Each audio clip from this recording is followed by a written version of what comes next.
Tēnā tātou te ti te tā, e ngā mana nui, e ngā tapu nui, no hea maunga, koutou ngā maunga whakahi, o koutou awa whakarere tani whānau mai hoki mai ki tā tātou hui topa I tēnei ahi nei. It is our privilege to host our wānanga this afternoon, and before we get into it, just a couple of tikanga for our wānanga. Ko tahi me te mea, whakakāngia ngā mata, turn on our cameras, kia kita I tō ātāhua, tō anu rānei pia. Karakau, that'll be for my one. Heoi anō, kia kite mai te ātāhua e mura mai ana I a koutou e hoa mā, koutou ngā puti. Those of you, the roses who have arrived to our wānanga today, and myself and Ngaio can be prickles to the thorns to the roses I tēnei ahi nei hoi anō, nau mai hoki mai, ko te tūmanako, ko whai wā koutou ki te kai, ki te whai ngāo, and welcome you back here this afternoon ki te kai I tēnei mea te mātauranga. Hei āpiti atu, if you have got any pātai within our kaupapa, please use our chat function I konei. And I'll be sure to pass our pātai through to Ngaio as we speak. Heoi anō, without further ado, e te pūkenga, e te wānanga, e te kete mātauranga, e tuari nei o mōhiotanga kia mātou I tēnei rā. No mātou te whiwhi, ko tai mai koe ki te hāpai aki I tā tātou kaupapa. Kei taku rangatira, Ngaio, kei a koe te rākau.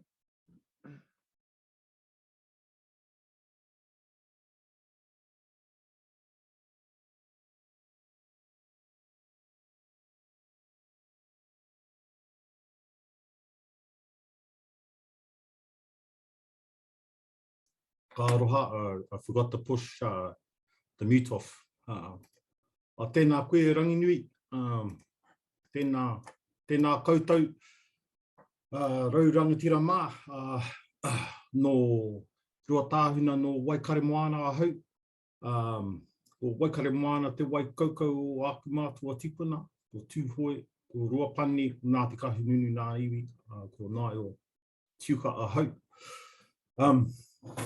Kia ora, I'm privileged to be here and thank you for the opportunity. So just a bit of background about myself. I was born and raised here in Hastings. I attended Tiuka College here. I moved to Wellington. Worked at the meatworks for a little while. Then I attended Victoria University and attained a Bachelor of Science. Did major in environmental science and geography. Because I just liked science and how things worked. Spent 6 years at Statistics New Zealand, moved home here, back to Hastings, and a year at the Māori Land Court and 10 years at Ngāti Kahungunu. So the section kōrero te mana o te wai is the section I'm supposed to be talking about, but I've called it te mana o te wain. And through my kōrero, I'll explain why I'm referring it to te mana o te wain. Well, it's pretty self-explanatory, but I'll give you the facts. So just a bit about who I work for, Ngāti Kahungunu. Been here for 10 years, and for the last couple of years, I've been Pouarataki taiao me ona rawa, or the Director of Environment and Natural Resources. The iwi has a 25-year vision, which their term is almost up. So te whaiao ki te ao marama, loosely translated as always striving. And there's our mission to enhance the mana and well-being of Ngāti Kahungunu, whānau and hapu and iwi. And of course, more detail in the vision includes protecting the environment for future generations. So our organization is pretty small. You know, we've got less than 20 staff. We don't provide services other than strategic advice, support, and advocacy. In a nutshell, advocacy is we advocate for Māori to be Māori, and this has become more of my common line to people. mainly people who are intolerant and wittingly or unwittingly work against that aspiration. So I employ a very experienced scientist, Shade Smith. He's an ecologist, but he's experienced in all kinds of scientists. He's from Te Rarawa, and he's had his own consultancy here in Hawke's Bay. So we also contract a lot of planners, lawyers, scientists, all kinds of scientists, hydrologists, biologists, cultural experts, you name it.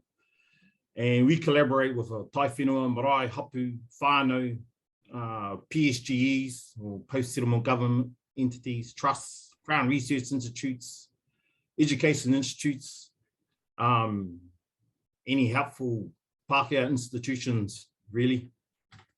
So it's just a pātai Ngaio, before you just sorry, haukote, are you sharing a screen? Are you on a PowerPoint or is it not sharing? Carl. I thought I was getting the karu again at town. He must have a presentation, but we just can't see it. Oh, so all that practice was for nothing, Kāroha. Oh, it sounded amazing though. It sounded amazing. I was visualizing the whole thing. Shit.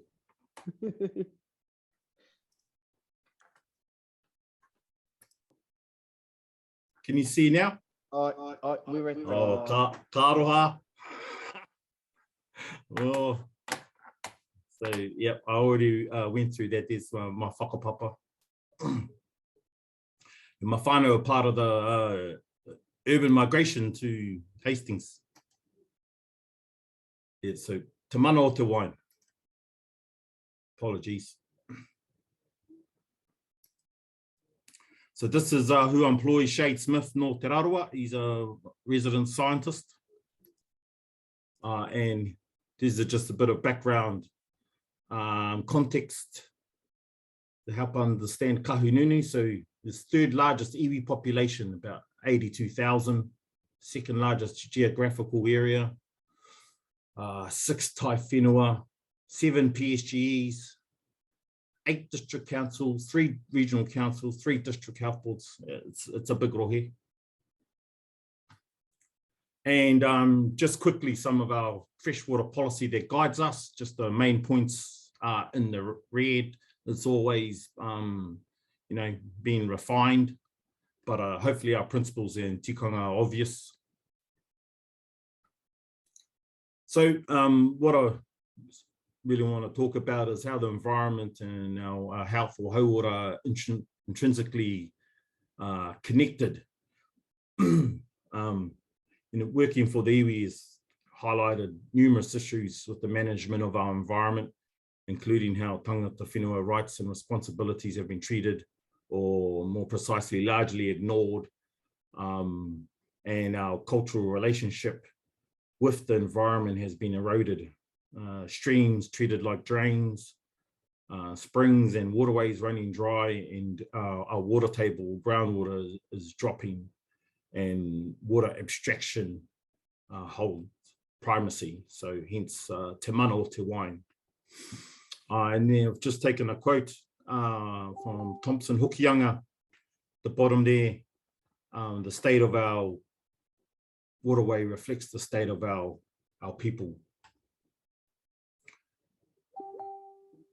So the effects can be direct, obviously our mahunga kai, and that's my colleague Shay there with the hinaki, that's more for monitoring as opposed to eating. But also indirectly, in another quote from one of our whānau, it's a loss of cultural identity when your streams are depleted. It's a loss of mana, manaki, part of our cultural identity with the pepeha. The poorness of use and access for tangata whenua to the awa is huge, provides that physical sustenance while teaching and living that important connection with the awa. And it's not just an abstract relationship. So this is an old photo, obviously, pātuna. This is our pātaka kai. That relationship again, traditional whānau hapu food cupboard, And I put traditional survey pegs because this was a marker. This is not I guess like they have ownership, but everyone recognised the authority of who was connected to that waterway, and it was their own personal, I guess, aisle in the supermarket. And there's responsibilities that come with it, and these are very rare, but these practices are still maintained, and it's important that they're maintained to keep that connection and that relationship, or kaitiaki tanga changes and evolved, or actually it has evolved and changed from what it might have traditionally meant, looking after our kai, to now it involves a lot of monitoring and trying to restore our waterways. So, this relationship with our waterways, I've put the intergenerational whānau practice, healthy ×3, it's healthy kai, healthy practice, and we get that intergenerational transmission of knowledge. So this is white baiting. Obviously, it's a really big thing around the motu. It's one of our last cultural practices today that provide the multiple benefits similar to our traditional relationship. Basically, a system of commerce. It's our mahinga kai. We could barter and trade. It's quite a big social practice, and environmentally, if kaitiaki tanga is enabled. So there's a lot of work being done to protect whitebait habitat, and I'm just acknowledging Hans Rook, he's a pioneer of this field in whitebait habitat enhancement, and my friend Joella Brown, who we lost in the last year for struggle against cancer, but very knowledgeable, lost tonga. But the work they've done is nationally leading in terms of identifying spawning grounds and building habitat, as you can see in the background, to restore those populations. So yeah, it's a big kaupapa. See, some people build quite serious about their mahinga kai, and there's whole complexes on our rivers. So it's not too different than the structures that we used to build, but the principles behind it are still there and important for us. So yeah, getting out in our waterways, it's better than the swimming pools or Splash Planet. And if you can catch a kai, it's better than McDonald's, and it's better time with the kids than them being on their devices. So I'm just going to share a video. Oh no, sorry, not yet. So we went to court and hearings, and our chairman, Ngaio Tomoana, provided this in evidence. This is just part of it. And this is a passage, or comes from Pine Pine Te Kura, a famous uriuri or chant composed for young, or in this case, the unborn child, usually of noble birth. And his point in the Environment Court that we should protect our groundwater with the utmost care, and likens it to papa tuanuku and amniotic fluid that protects the unborn child. So you would want to do your utmost to ensure that its quality is maintained and not compromised. And also in the Western science, not that I force alignment, but it's aligns with the most sensitive indicator for water quality and tolerances for nitrate levels. There's a risk, it's called blue baby syndrome, where the nitrate levels in our drinking water may prevent the blood from delivering oxygen to the body for the unborn child. And that's one of the most sensitive measures or indicators for controlling or limits on water quality. I'm just going to share a video that was taken as support of Choose Clean Water New Zealand, and just to highlight some of the situation, basically.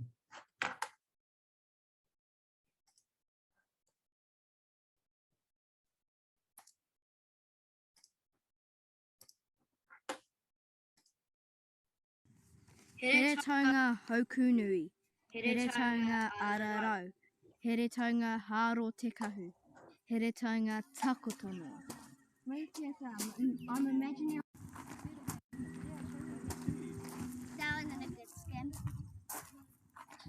just swinging off the trees and bombing into the water. Just thought that was all natural and would always be here. And now we got kids going to rescue eels.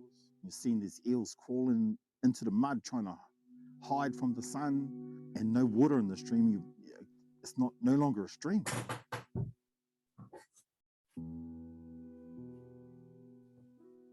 The problem we have here in Heretaunga Plains is that there's not enough water to go around. There's been this over emphasis on providing irrigators with as much water as they want. The demand is growing too fast to be sustainable, and it's having these adverse impacts on others in the community.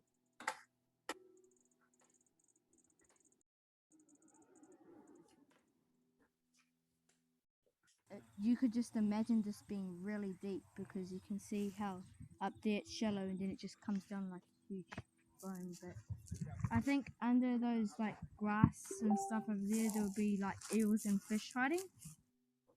My son and my daughter like to see what lives in the river, you know, all the life in it. I just like seeing that glow and that interest on their face, and the excitement to be part of it. And I want that to continue for them and their children. This is part of their pepeha.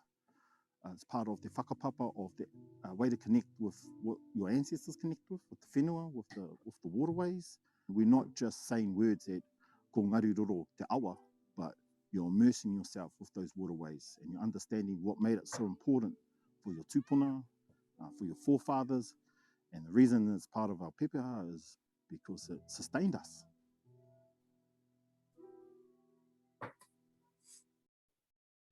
Behind me is the Heretaunga Plains, the city of Hastings, you can see. These plains were created by a number of rivers we have here. They're flowing down from the hills. We have the Tutaikuri, then the Ngāti Roro, and the Karamu, and just over the other side we have the Tukituki. The waterways still flow underground and overground, and they're all connected. It's all intertwined. All these streams, along with our big major river system, they all contribute to the groundwater. For tangata whenua, the ukai po, that fresh water from the mountains, you just can't beat it. And we're really fortunate here in Heretaunga that essentially that fresh, pristine water that comes from those ranges and through the forests comes underground, and we have it right here on our doorstep. How come the water is not restored? Because if the water all came from somewhere, then how come it's not still coming?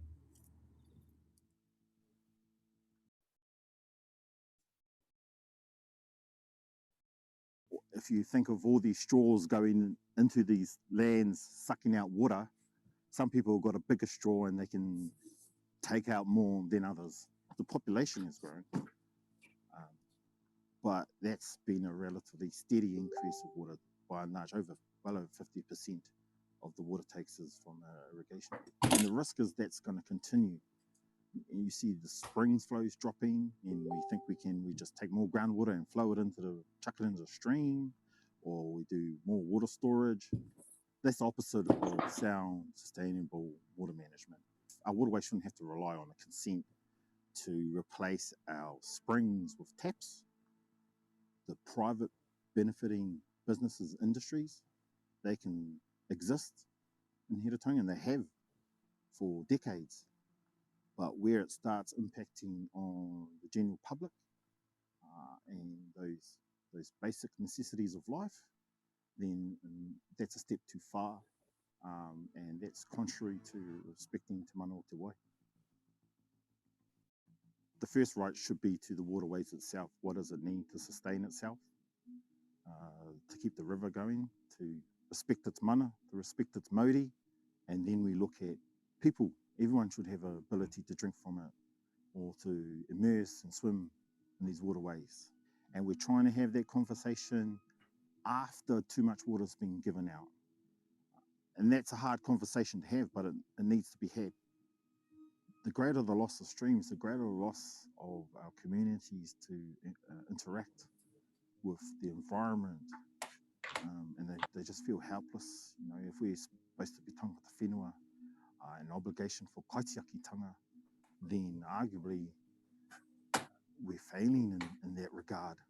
We have a right to our cultural practices that involve our waterways without them being impeded, without being persecuted, without them being decimated, as part of our treaty right, part of our indigenous right. And that's part of the feeling of our communities where that's been lost and it's taken away and those rights aren't being respected. I don't think it's understood that this is part of a community's identity. We'd like to restore our streams, to restore our springs. We can work with irrigation, but it has to work within sustainable limits. We have to understand what those sustainable limits are environmentally and culturally. This is the whenua we have, and this is what we've got to live with. So there's no going anywhere else. We're here for the long haul. And perhaps that's one of the reasons why we take that long-term approach, because we've been here for a long term and we're not going anywhere.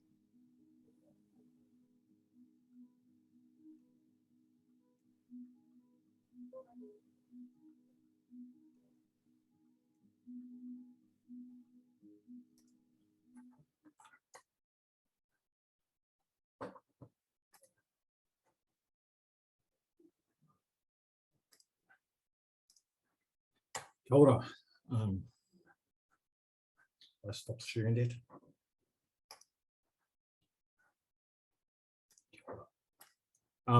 Since the war began, has China provided any military or economic?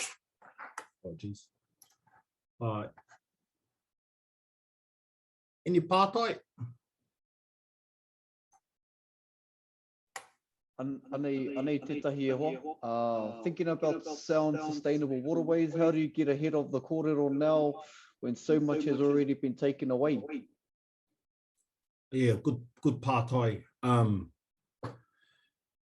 guess I'll cover that a bit in my presentation, but yeah, it is about clawing back. It's about reducing those takes, and we've got to use a whole bunch of levers and tools, from legislation and policy to our own cultural monitoring, using Western science, and being involved through the whole decision-making process. So I'll just continue with this presentation, and there'll be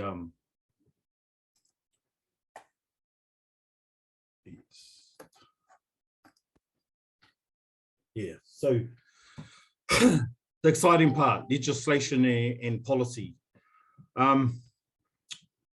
We really get hoha with this. It's only as good as the interpretation and capability and willingness of those responsible for implementing it. And I've bolded out willingness because from my experience, I think there's a real lack of willingness, and obviously some guidance is needed. We need to twist some arms.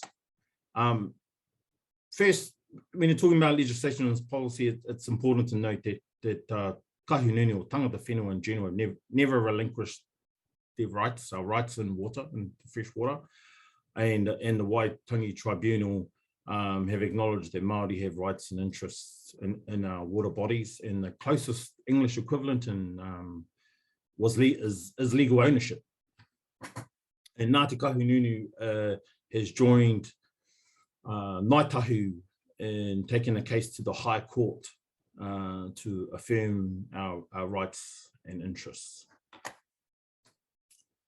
So yeah, the willingness is a big problem, you know. So our councils interpret the RMA and they're helped by their politicians or not helped.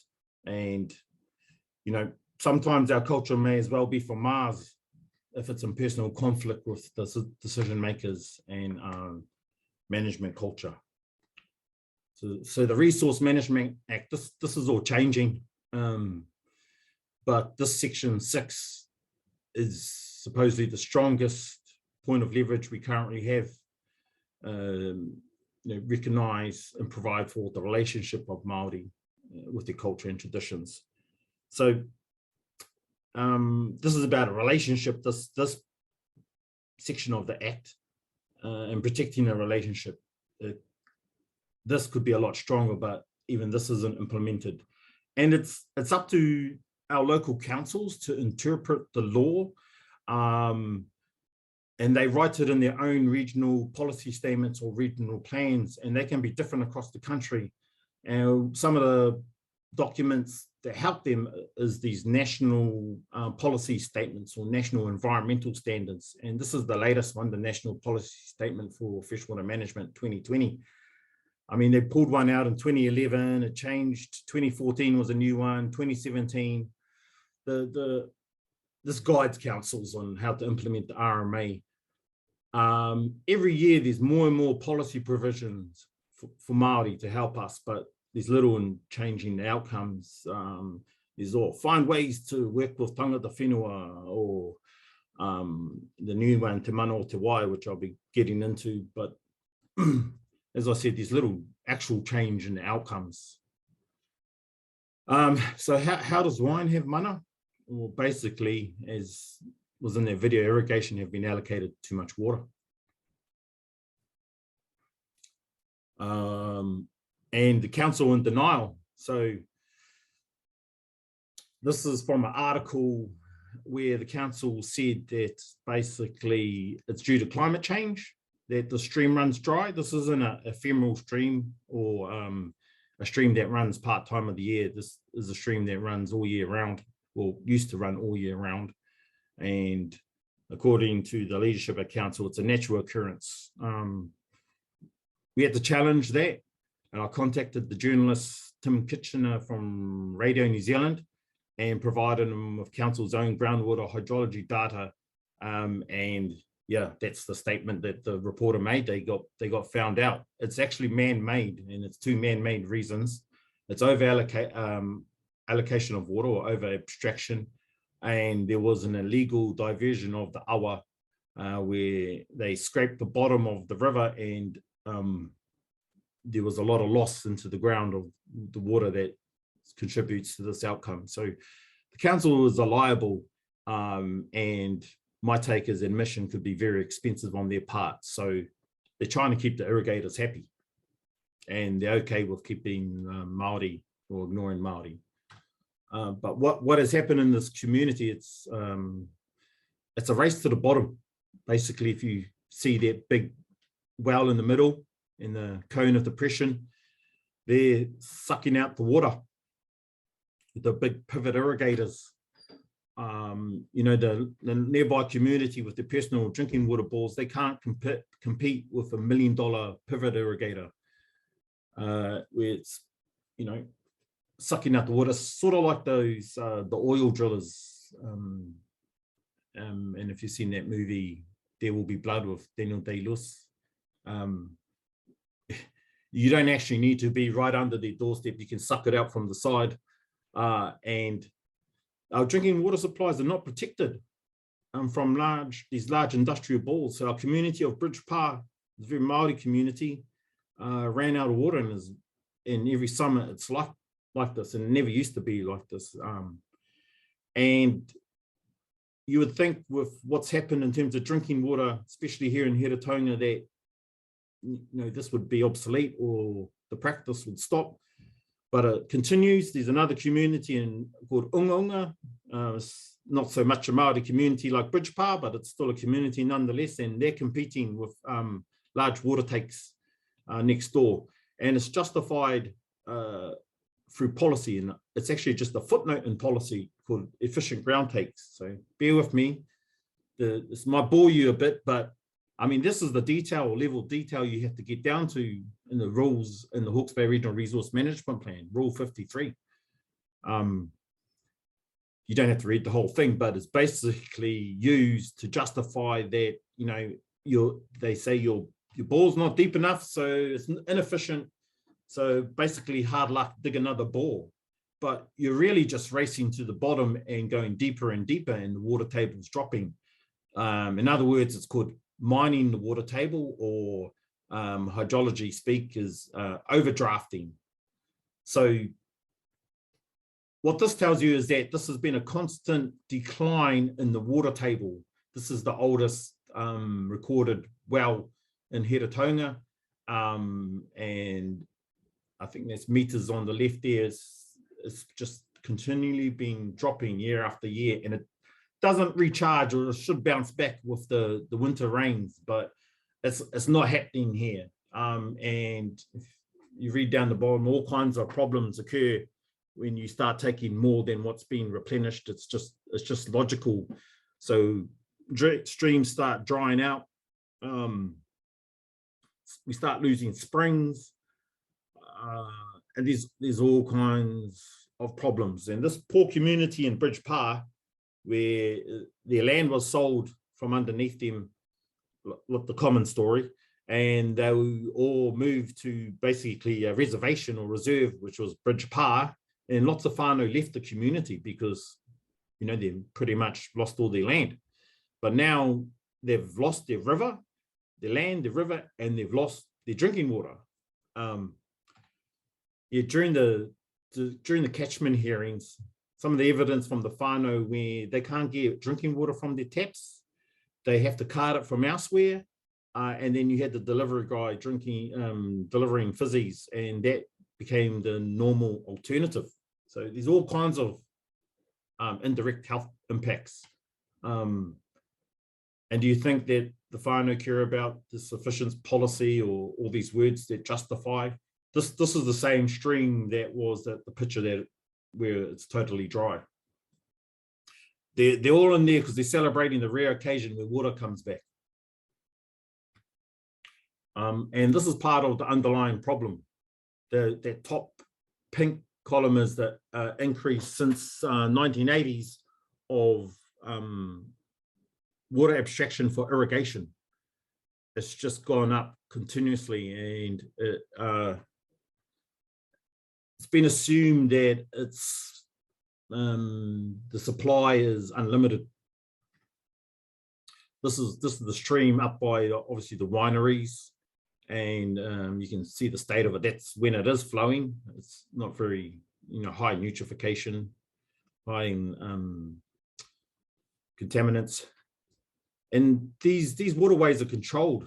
This is a mechanism put in there years ago to take water from another catchment, from the Ngaruroro River into this stream, the Paritua, to feed the wineries. Here's another image of how it's been diverted and controlled. There's a large storage jam that's there for irrigation. So it's totally controlled by a user, and the streams are used as a network to provide irrigation. But this is upriver from the marae, and where you can see where the river's dry, this still has water, but it doesn't get down to the marae. It's being taken for irrigation, and it is being, with the stream bed being altered, a lot of it is lost underground. So the natural flow's being changed. And these are the consequences. Eels continuously die. So just to give an idea on how much has been taken, if you see the top circle in red, that's the Kārewarewa stream. It's got 93% flow loss. So effectively 7% of the stream is left behind, or 25 litres per second. And that circle below, 85%, that stream is the stream nearby where the Havelock North bores, the site of the biggest gastro outbreak in our country's recorded history. 85% of that stream was taken, and all kinds of things happen when you take that much water from our waterways. It starts drawing in contaminants or concentrating contaminants unlike never before. So these are just some of the dead eels in that stream. So you've got the local kids from the school going down there, rescuing the eels and dumping them in another river, which technically under the MPI rules is illegal, but anyway. So sorry for the blur, but I just want to put that other image in perspective. So what's being used is those colorful, that increase down the bottom, but that black line is the actual allocation. So water extractors can actually use that much if they want to. Legally, they can use 180 million cubic meters a year, but they're currently using 90. We're having problems at 90, but they're allowed to take 180, which is crazy. And I had a presentation in one of these stakeholder groups, which you should avoid stakeholder groups like the plague. But we had a presentation where one of the hydrologists said that this would be dangerous if all the consented water takes was actually used, like that top black line, like salt water intrusion, and you name it. But I mean, these facts will get lost in the matrix or whatever, and there's a high turnover of hydrologists at council. There's so much political interference, it's not funny. Yeah, they just want to get back in the stream. And this is the policy they try, apologies, a lot of words. This is the policy they try and put in there to make out they're doing something or being responsive. I'm just straight up, it's shit policy. Just manage the water use sustainably. They could replace all those words with just those green points down the below. Phase out over allocation, reduce takes, and implement limits and monitor. None of this proposed. In that stream that has no water, they have got no limit in terms of how much water people can take from the ground in the stream, because when you take the groundwater out, it affects the nearby streams. So part of the problem is part of the problem here is that we haven't got directive regulation. It's more enablement of activities, educate people, volunteer compliance, and council or public money fund these programs and community storage dams. It's just, they want to hold hands and sing Kumbaya. That's what I say with the irrigators. Yeah, that quote up the top is from an experienced planner who peer reviewed the catchment plan here. That's crap. So this is my analogy. Our relationship, the council and iwi relationship, needs some resetting and counselling. So the council acts like the dad or the mum, or should be the dad, and we should be the mum. And the water is the lollies, and the irrigators, the water users, are the kids. The kids are basically, the dad is, or the council is giving the kids as much lollies as they want. That obviously pisses us off, and the kids are spoiled and entitled. That's not how it should exist. So there's a lot of pandering to the irrigators. Like, they're very wealthy, they're very powerful, and the old saying, the squeaky wheel gets the oil. Well, they're very squeaky wheels, and I've seen it. People sort of intimidated by their opulence. They're rich and powerful, want to be like them. It's quite a Western aspiration, but we shouldn't be talking to them on how to manage the waterways.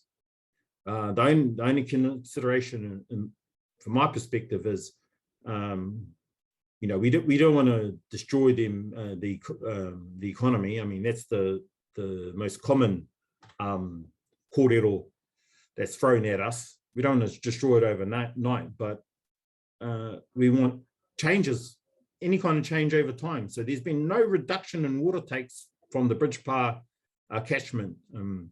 I seen about 4 days ago, there was a story about that very waterway on Te Karere with the CEO of the regional council providing those excuses I talked about before, and it's total crap. So yeah, we quite often have a debate, and sometimes it's in the public forum, but I'm all for it. So these are some of the puna or springs around Heretaunga, beautiful clear water, where to their credit, some of these orchardists fenced them off, and that's apple trees in the background, and plant some natives. But just adjacent to that is this stream where a very well-known rich orchardist or agriculturalist there in the picture wanted to fill this part of the stream in, and regional council approved it. And my colleague went to Google Maps time machine, and found that this was a natural stream, and that the person had already filled a decade earlier the top end of the stream. So overturned that decision, but we shouldn't have to go to these lengths. And this is further down from that. They spray watercress and ignore our cultural value. Watercress, horsecress, cowcress, all comes under the label macrophytes, and they're treated as pests. Where there's no shade and where there's high nutrients, they just take off, and they're seen as a weed. And despite us saying this is a mahi ngaio, even though watercress is an introduced species, it's largely ignored. And this is the Raupare network. These are spring-fed streams that obviously been straightened and turned to drains. That activity on the left, they're supposed to be 5 meters back from the stream, but we don't see that happening, and all this crap ends up in here. This is where I put my hinaki with the kids, just right at the top end of that. You can catch all kinds, because it's actually quite clear water from the springs, but there's everything in here you can think of. Freshwater pataki, or the river flounder, or black flounder, trout, koda, eels, inanga, you name it, all go up and down the stream. So we put my hinaki in, and catch whatever we catch, we eat, almost. Like sometimes we catch some trout, but oh well. And another image, that's a tile drain down the bottom. So they try to dewater the land, ironically, when they want a lot of water, but sometimes they don't, because this is all wetlands. That's one of my kids' friends, neighbor. He's in there setting the hinaki, and that's same stream at our secret spot under the bridge. And this is a discharge from Awatoto, Ravens down Awatoto and Napier. So fertilizer plant. This is the stormwater surface runoff discharge. It's quite toxic. And it goes basically into here, which is a whitebait spawning ground. So this whitebait spawning ground is quite resilient. It survives the discharge. It survived flooding, but it's, it was finally killed off when earthworks started realigning it, and we haven't found any whitebait back in here. So connected to these consents for ravens down, this is some monitoring of the species there. I have to say about monitoring for consents are just a fraction of natural resource management activity. So we try not to deal at the iwi with a lot of consents, because Kahungunu is so large, but deal with the planning framework, the catchment plans, the regional policy statement, national plans, because if you get those right, these wrong consents shouldn't occur, or terrible consents. We shouldn't have to review consents. They shouldn't be permitted activities. They should be controlled or restricted activities. So, rather than looking at each individual consent, you have overarching framework that prevents them, or prevents, this is timber mill runoff in Dannevirke straight into the Manawatu. Another example in Whakaaro River mouth, very popular mahinga kai and wastewater going there. Sometimes raw wastewater overflows and goes into the Whakaaro River mouth. We're just involved with the reconsenting for the wastewater there. 4 years of struggle, a couple of years of behind the scenes helping local whānau, and then going through mediation and conferencing.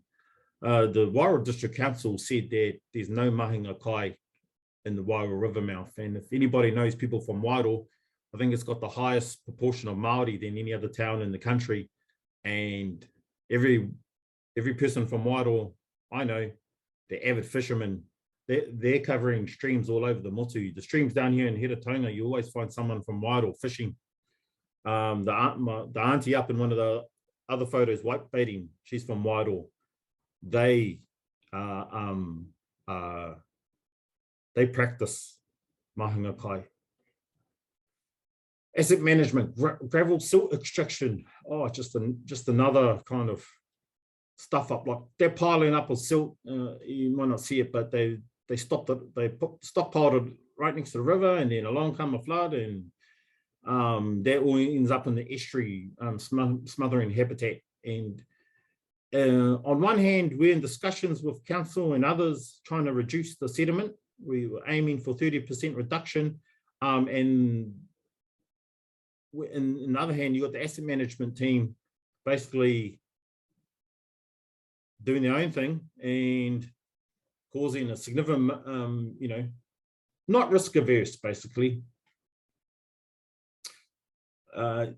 Gravel extraction, we also through hearings challenging the council global consent for gravel extraction that basically control the river and where it goes.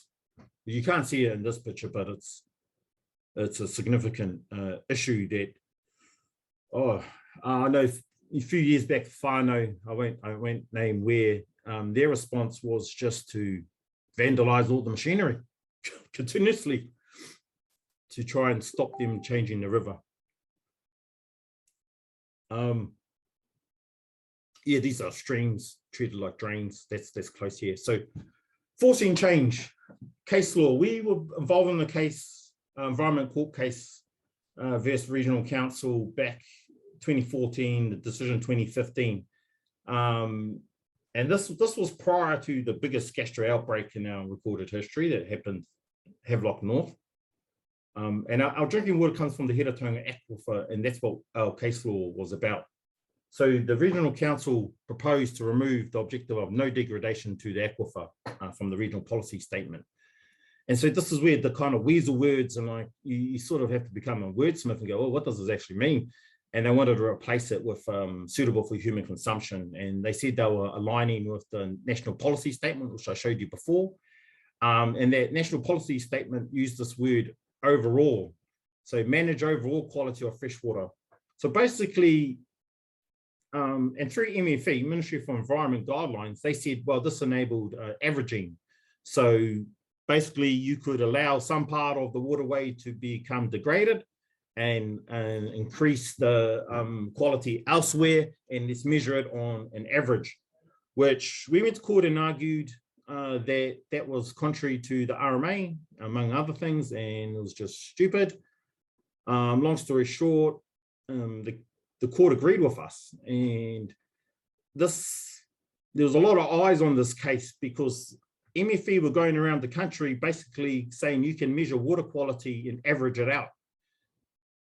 But we tested it and said, no, you can't, that's wrong. So MFE just provides guidelines. They're not the boss, but they were telling councils, yeah, do it like this. And basically regional council got bummed out, and the court said they were fundamentally flawed. It's not workable, could allow for further degradation. And this whole approach working down rather than up. You don't want to have, it's sort of like a speed limit just because it says 100 Ks. Although I know we all do it, but you don't, doesn't mean that's a target to aim for 100 Ks. And council had a function to maintain and enhance water quality, and it wasn't optional. So they were highly criticised by the court. And then there's section 6E, recognising and providing for the relationship of Māori. So there's not many examples where this section 6E has been referred to in a decision by the court. Not many successful examples that I know of, but this was one. But I think they felt brave enough to refer to it because the proposal contravened a whole lot of other sections of the Act as well. And okay, nothing much changed. This is a degrading trend, nitrate, nitrogen. So the standard is 11.4 or 11.3, somewhere around there, between that 10 and 12. So all those dots, the trend is increasing in terms of water quality. And so Central Hawke's Bay, sorry, Crystal, this is water quality, groundwater quality is going down there, and nothing much has been done. This was presented when I was in the joint working group for drinking water. So all the councils in Hawke's Bay and the DHB that was set up after the gastro outbreak. I was the only Māori on that committee, and they're basically saying that this isn't a trend. They've just gathered more data recently, and you know, fake news or something. It's just continuously fighting in their group with the regional council. So it was, they're trying to homogenize us also. I left that group. So yeah, we need to get our rangatahi back there and measure these waterways and challenge the narrative. So te mana o te wai, which is in policy. The comments in red are mine, but this is supposed to set a hierarchy, you know, of priorities. First, the health and well-being of the water body, and that's not currently happening. And then drinking water comes second. So yep, that's not happening. And how do we teach an old dog new tricks? And the third priority is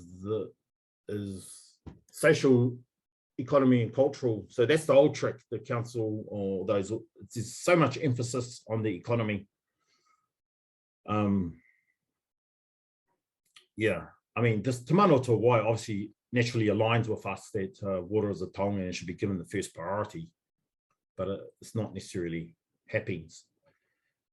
One thing I'll say, if we use our concepts, our kupu, our values in policy, it can be dangerous because there's a risk of being redefined or reappropriated or recolonize us or co-opting our terms. It can be taken away from us and, you know, not given its true meaning. So my position is you give it mana or remove it. Don't just put our token words in there and then it's just been ignored. And the inclusion of these concepts of our Māori concepts, they need Māori. They need Māori to articulate those values in tikanga and mātauranga throughout the whole process, or else it's just a cover page or a heading. They need us there to manage and operationalize this concept of the water body first. I mean, the RMA has been around since 1991. There's some failures, and so time is up. But in doing so, we need to manage, operationalize. We can appoint and actively engage a strategic Pākehā advisory committee. Obviously, that's just turning it around a bit, and yeah, let's not totally exclude them. But if we're really sincere about sustainable management outcomes for our waterways and te mana o te wai, which I know a lot of people are, Māori and non-Māori, then this is the way to go. Three waters, this was the outcome of the Havelock North outbreak, is the catalyst for the three waters change, or the trigger. And this is service delivery. It's a bit of a narrow focus for my mind. It's just drinking water, stormwater, wastewater, but basically water in pipes. The rationale for it is cost saving, standardization, quality control, and dedicated resources in terms of the focus being all kinds of things. It's strictly on these three waters and service delivery.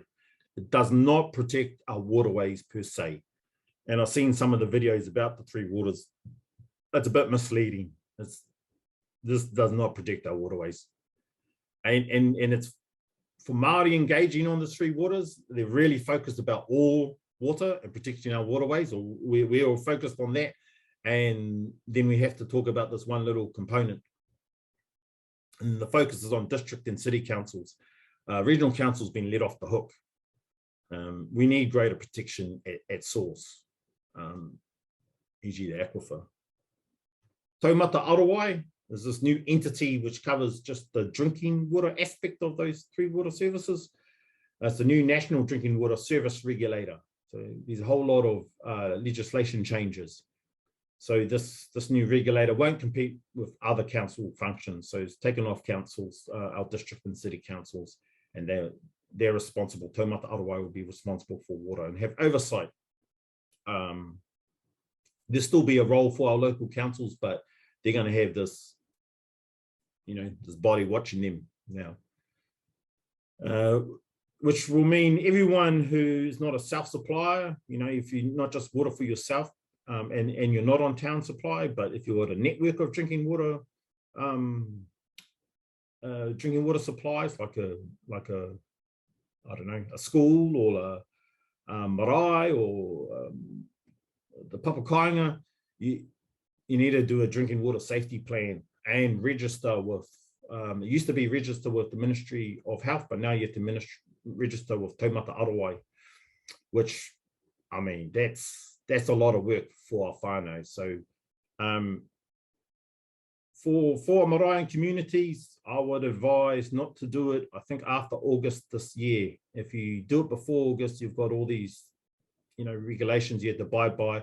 But if you do it after, you get another 3 years of grace. Or might be November. Well, wait till next year in any case. This will force regional councils, one part I've just focused on, to assess risk to source of drinking water. I mean, it's better than nothing, but this should be strengthened. Or better yet, the function removed from councils. Security of drinking water supply should be provided. At the moment, we've got security of supply for irrigators. That's actually a big focus locally. I'll just skip these slides. Some of the solutions. We need to understand the whole decision-making process, not just provide our values and expect that they will be carried through, and infiltrate that to rewrite the policy in our image. I mean, I know it's boring and we shouldn't have to. Going through policy, I've had to learn a lot on the job about policy. I'm not a planner, and the law, I'm not a lawyer. And control our concepts like te mana o te wai, and monitoring, not just for the sake of monitoring, but with teeth, connected to policy, connected, having purpose, and also a firm believer that we should be part and take over any kind of multicultural, Māori, and Western monitoring, whatever facilitates the change. There's a lot of conflict between Western and cultural monitoring. But I mean, at the end of the day, we need to fill in information gaps, and if it helps with our values or helps facilitate their change, then I don't really, personally, I want that change, and I don't care what language it is. If it's wrong, we should be able to convey in our concepts in our own real, with our own values, but they ignore us. So we need to cover all space. We don't need to, but a part of the plan is to cover all these spaces, so they basically can't use weasel words, or they can't turn around, and we can challenge them. Just like when the CEO goes on media and says, oh, this is all natural. Oh, hold on. No, it's not. And fight and challenge. And I just put the strategic Pākehā advisory committees down the bottom for fun. So yeah, fight for sustainable management, the water body first, and cultural and environmental limits. we just almost towards the end here. Firm bottom lines and hard limits and targets. There's all kinds of mechanisms to get away from this, but you just keep pushing this ledger, and the economic discussion, it just needs to work within a sustainable framework. And of course, giving effect to Te Tiriti, our Indigenous rights, and actual Te Mana o Te Wai. Continue to plant, but don't be distracted by that, because that's just part of the solution, a very small part in my mind. And sometimes that just helps the bad practices continue. And filling in the information gaps, this is us working with the whānau. There's 3 generations here. This is upstream from that dry riverbed where water's actually still flowing. Council doesn't collect the data. It doesn't collect enough data. They basically leave it to the person who has a big water storage and controls a lot of the dikes and the water passage. So we're working with the whānau, defining what's the problem and the cause, and they've been out there industrious gathering a whole lot of data that we can help use. And cultural monitoring capability build. This is the tai whenua wānanga developing our cultural monitoring frameworks. Embrace relevant research and expertise. So bring in the geeks, but I'll put an asterisk, because make sure it's relevant. Make sure you can control it. I know it can be difficult because there's a lot of funding for research is connected to economic growth or just a tag on to someone else's research project. But we spend a bit of effort colonizing these people, to put it bluntly, helping them understand what's significant to us. And it's been great, using the expertise to take samples, records. This is at the marae, checking out the marae water. Samples, and more samples, and building our knowledge. Yeah, the kids love it. We need more scientists. And challenge, sorry about the blurry photo. This is the herrings. This is the whānau for the herrings at Bridge Pa, fighting for better outcomes for the river, for a better plan. So they're taking it all the way through. Just I thought some red flags from my experience, what I've come across. When people speak of balance, for me, they're afraid of change. And when they speak of compromise, afraid of change and know it's coming. I've had all of these thrown at me. Your people need jobs, so they're getting pretty desperate, but still condescending. Help me understand, that's a personal favorite, but please hurry up, because I really want you to understand me. Efficiency, like their policy said, that's a dirty word. It just means exploiting natural resources as much as possible. They actually pat themselves on the back for how they've managed, years ago, how they've managed their catchment with the dry riverbed, because they say they've been the most efficient with water use, and they ignore the actual outcome. Advisory groups, they're just, red flags with any of these words from experience. And lastly, consultants. Unless agreed prior, don't engage through the consultants they may hire, because they'll just rush you with little to no resources, and they're at arm's length away from that what should be a kind of rangatira relationship or treaty relationship. And last slide, sorry about all the words, but come full circle after all our strategies and missions and visions and et cetera, sometimes it means resetting back to what our rights are, and our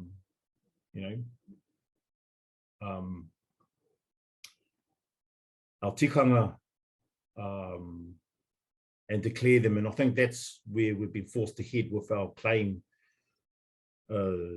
to the High Court for our water rights. So, kia ora, that's my presentation.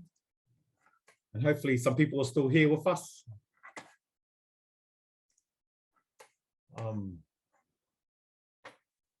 Still have a full house, we've still got almost 50 participants here today, but just, you know, at the moment we, you know, it's almost it's just a shock, you know. Imagine if we didn't have people like Rōpu, like yourselves, to fight those battles, and you know, just thinking of the outcomes of not having you guys there and how detrimental that would have been to our water is just quite scary thinking about it, you know.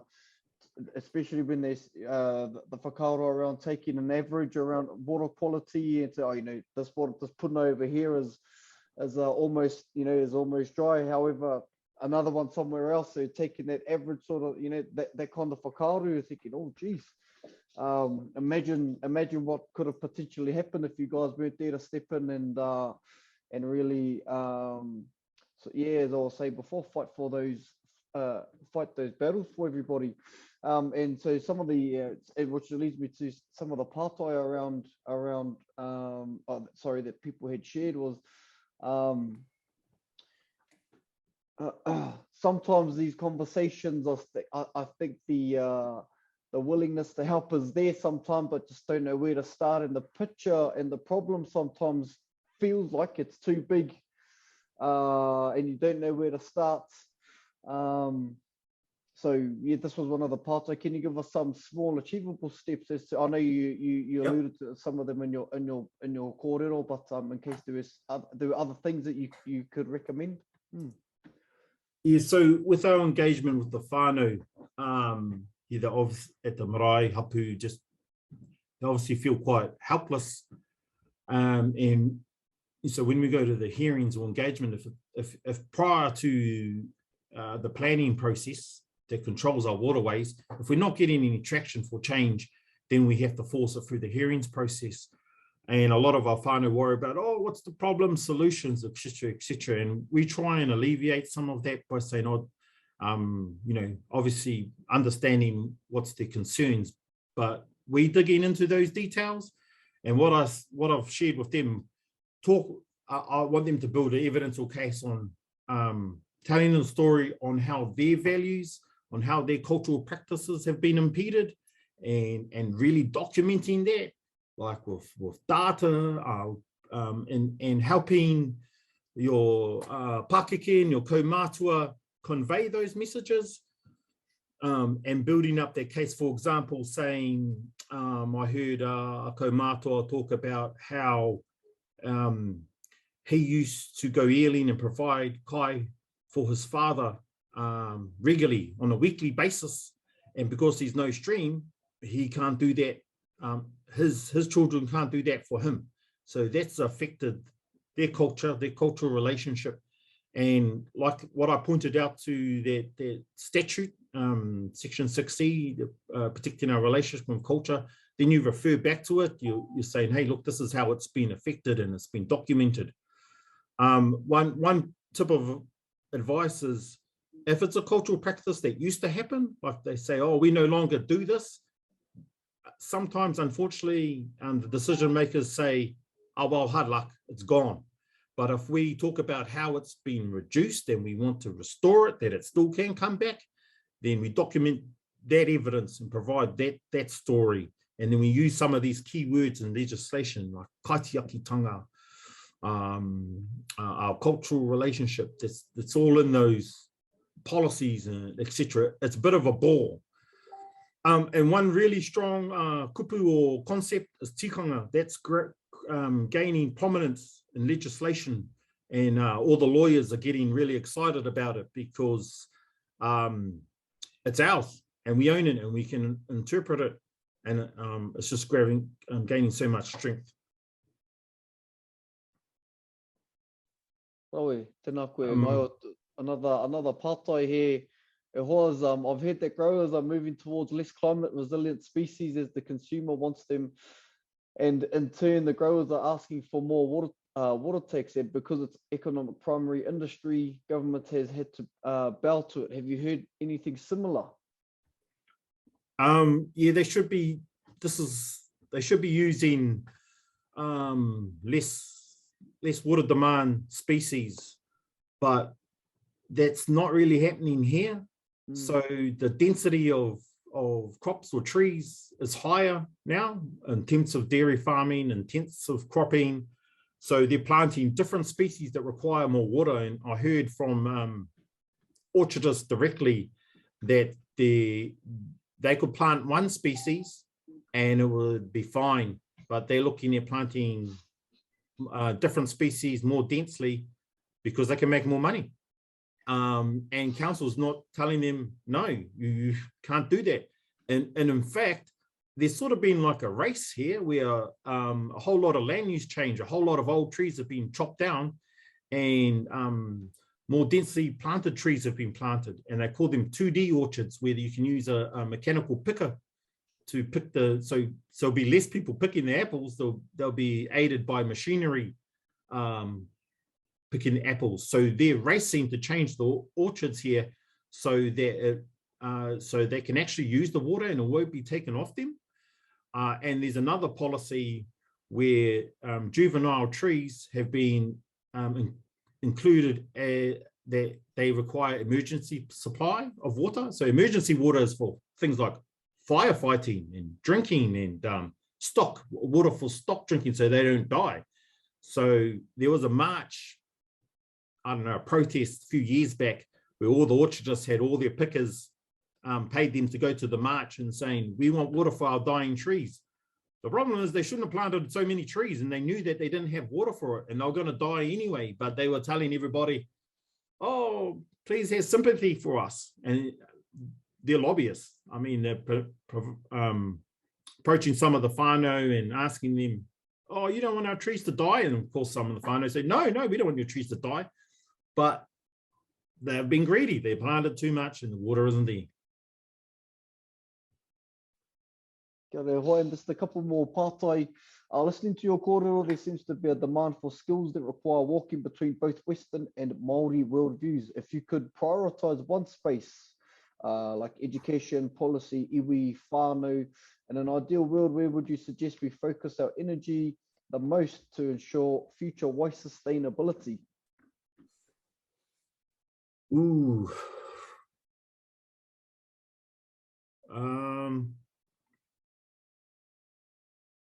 I think I just have to go with education, really. I don't know if you need to specialize in one field per se, because it's across the sector. We have to pull in, first we have to have our cultural evidence and saying, hey, we've been impacted adversely, this part of our being Māori. And then we're told, prove it. So we have to prove it. Then they say, well, why should we care? Then we have to find the policy or law or change the policy or law to show that it's affecting us. So then we need a planner and lawyer. And then they basically, and from my experience, then they can ignore our cultural evidence. It's not quantified often or numbers, it's wrong, but they ignore it. So then we find the science to support our cultural evidence. We have to jump through all these hoops. This is what we're finding. And until we get that big change up the top of the ladder, where we don't have to go through that, we're sort of forced. And that's why the scientists I have is so invaluable, because they're able to pinpoint and stop the denial from those who control the decision-making process. I mean, I think the utopia is we get on those council seats and we put people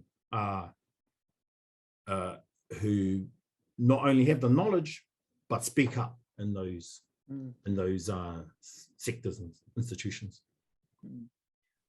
Ko tahi anō te pātai hoa. For catchments that don't already have plans, how much teeth do hapu and enviro management plans have towards setting limits, etc.? Oh, kia ora rā, whenua.